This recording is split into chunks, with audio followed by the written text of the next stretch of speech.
Second down and 8. From the 8-yard line. No shotgun this time. Stauback throwing in the end zone. Tony Hill! Touchdown! Tony Hill! Oh, the stadium goes wild! There's a gut feeling when you're successful. You throw a touchdown pass or you win a football game that's fantastic. I enjoy coming back on the plane and sharing those thoughts with the players, and also coming back from a game with my wife driving home from the stadium. Those are the things I'm really going to miss in football, is the thrill of the pass completion, the touchdown, and the thrill of victory. The thrill of victory is fantastic, and it's something that I'm going to miss a great deal.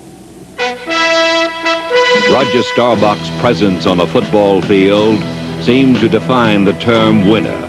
A sports writer called him Captain Comeback, a nickname he earned in a 1972 playoff game with the San Francisco 49ers. I was kind of down in '72. We had just come off of a Super Bowl, and I wanted to establish myself as a quarterback, and I'm competing with Craig Morton, so I had not done anything all year. I went in that game in the fourth quarter, and everything just started to happen. Billy Parks hit him on some key passes, hit him on a post pattern, a play over the middle in the end zone right before the onside kick, and that gave us a chance.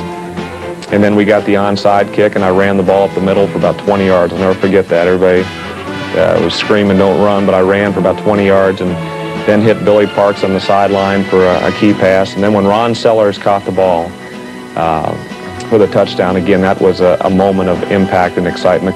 Larry Cole was rolling all over the field. I mean, people on our team could not control their excitement. They were just screaming and hollering, and it was a great game. Heroics, fairy tale finishes, stunning comebacks, all vintage Stauback. 3 years later, Dallas trailed the Vikings by 4. At stake, a playoff victory. The time, 30 seconds left. Well, the Cowboys need a miracle, as we said. 2nd and 10. Cowboys from the 50. Again, Stauback has him in the shotgun formation. Roger takes the snap.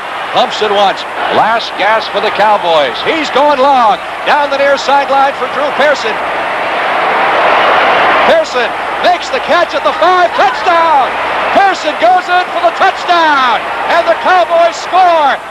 In my 11-year career, it was probably the weirdest situation I've ever been in as far as how the stands. It was in Minnesota. It just quieted, and it was an eerie atmosphere, and that play had probably more impact than any other play I've been part of.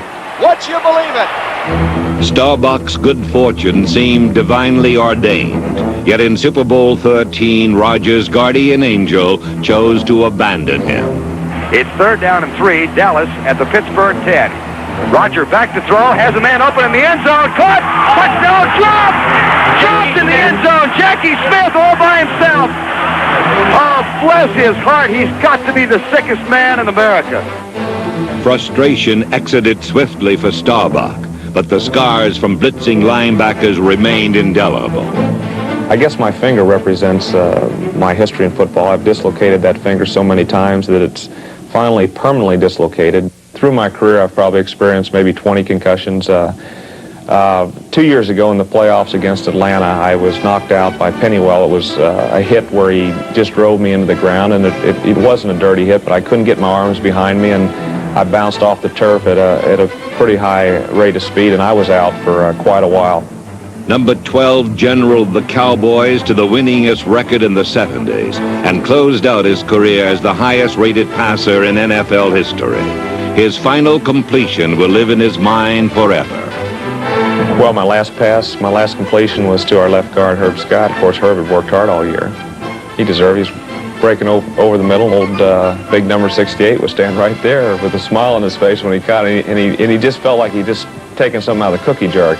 At that time, it wasn't so funny. I think as a quarterback, looking back on my career, how to be remembered would be as a consistent quarterback.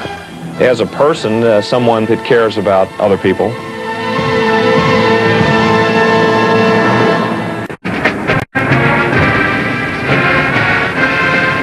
That's a picture of L.C. Greenwood holding the jersey of number 12, Roger Stauback, which, by the way, will not be retired here. The Cowboys don't retire numbers. You had not only a great career here, but I think a lot of people forgot you were a Heisman Trophy winner your junior year with the Naval Academy.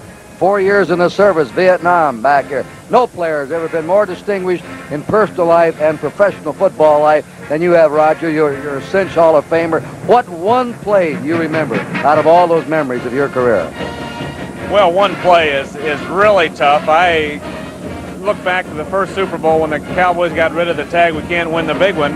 But I guess if you picked a play, it was up in Minnesota when the game looked like it was over and Drew Pearson made just a tremendous catch. The ball was underthrown a little bit, but that play really rocked a lot of people, and the stands went silent. And that one specific play, of course, I'll never forget.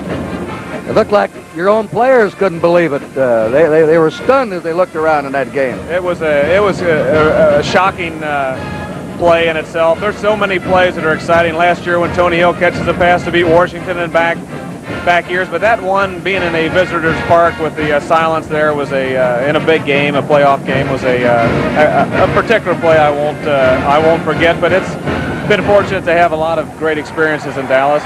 It's been a good football team through the 70s.